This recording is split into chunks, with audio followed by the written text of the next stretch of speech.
મસ્ત છે અને આ બી અમારી હતી હોટલ ભાઈ, સરસ મજાની હતી.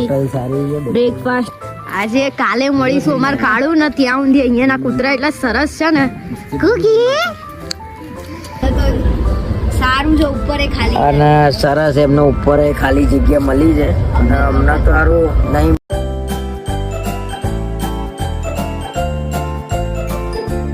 કેમ છો? સ્વાગત છે તમારું અમારા ચેનલમાં mister and missus Gujarati vlog. તો ગુડ મોર્નિંગ. અમે 6 વાગ્યાના ઉઠી ગયા છીએ, ફ્રેશ થઈને અમે તૈયાર થઈ ગયા છીએ. હવે નીકળવાનું છે અમદાવાદ અને એની માટે 6 કલાકનો રસ્તો છે, કેમ કે અહીંથી ચંદીગઢ જઈશું. ચંદીગઢથી પાછી 22 કલાકની ટ્રેન છે, એટલે કાઠું તો છે. અને મસ્ત હવે વ્યૂ છોડવાનું છે અહીંયાથી. આજે તો બરફ બી કંઈક પડવાનો છે.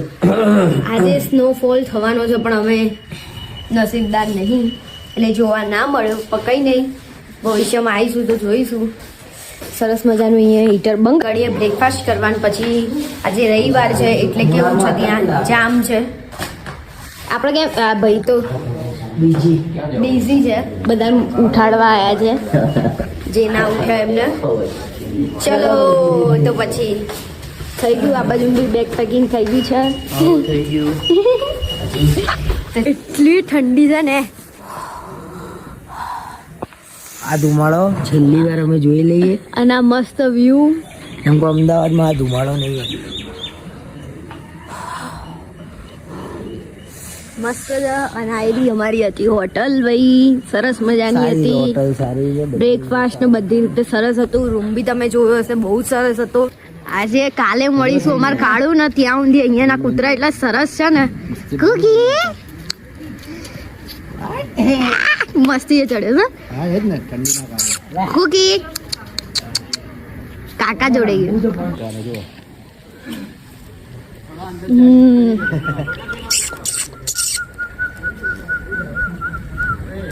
અમે બધા નીકળી ગયા છીએ ચંદીગઢ જવા માટે. અને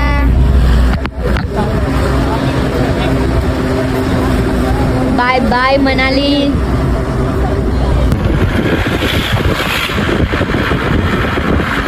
તો અમે અહીંયા એક જગ્યાએ સ્ટે લીધો છે.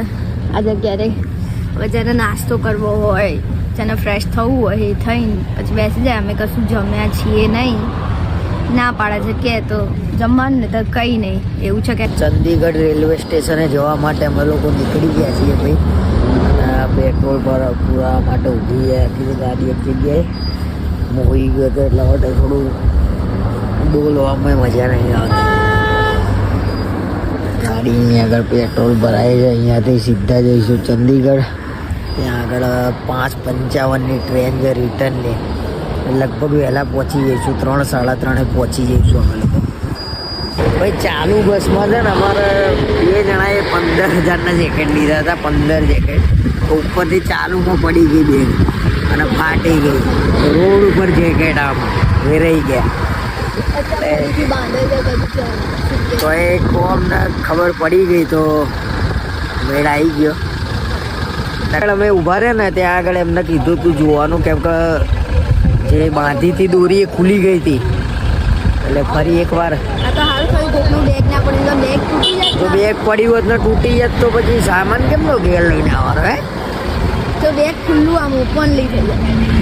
ઓપન બધું કાકું કામકાજ છે. એટલે ક્યાંય નીકળો ને તો દોરી બોરી ઉપર બંધાવવાની. પછી પેલા દીપભાઈના બેગ રહી ગઈ હતી ને બીજી હોટલે એમને. અમે પંજાબ પહોંચી ગયા છીએ અને હવે લંચ કરવાનો ટાઈમ થઈ ગયો છે. પણ 2:30 વાગ્યા છે એટલે લંચનું કોઈ મૂડ છે નહીં, કેમ કે હમણાં ઢોસા ખાધા હતા અમે.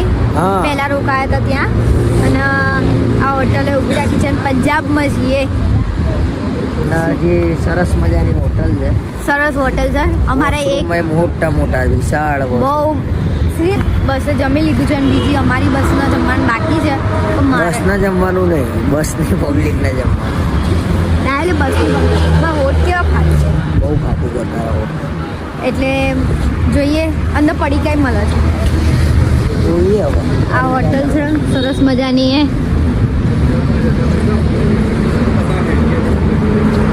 મસ્ત મજાનું બધું છે. આ ટ્રેન અને આ ટ્રક છે, સોરી, એના બધું અહીંયા બનાવેલું છે. રમતા રમતા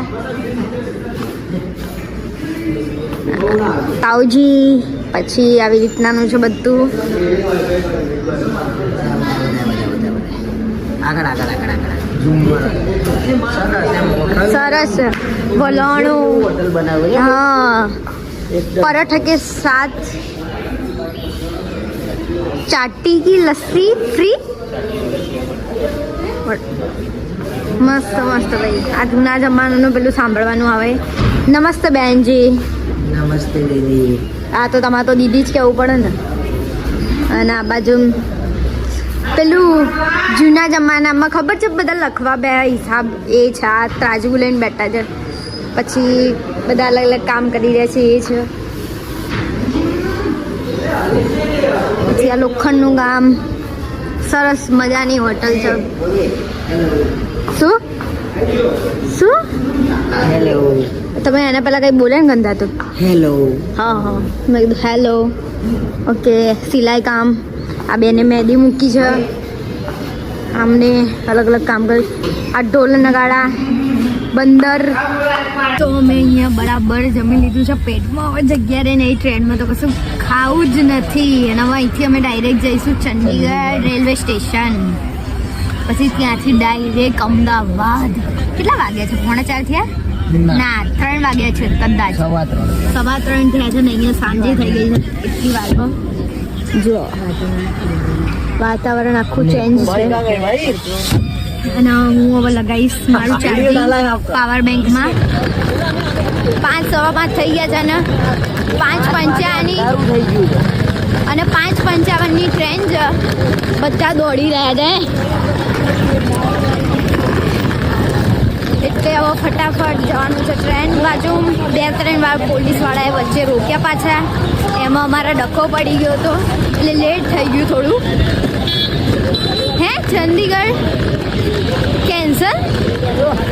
આ શું ચંદીગઢ? ના ના આપણી નહીં કેન્સલ. હું તો પહેલાં બી ગઈ. ટ્રેનમાં બેસી ગયા છીએ અને એક્ઝેક્ટ 5:55 ટ્રેન નીકળી ગઈ. સારું થયું નહીં તો વરસાદ આવવાની તૈયારી જ હતી.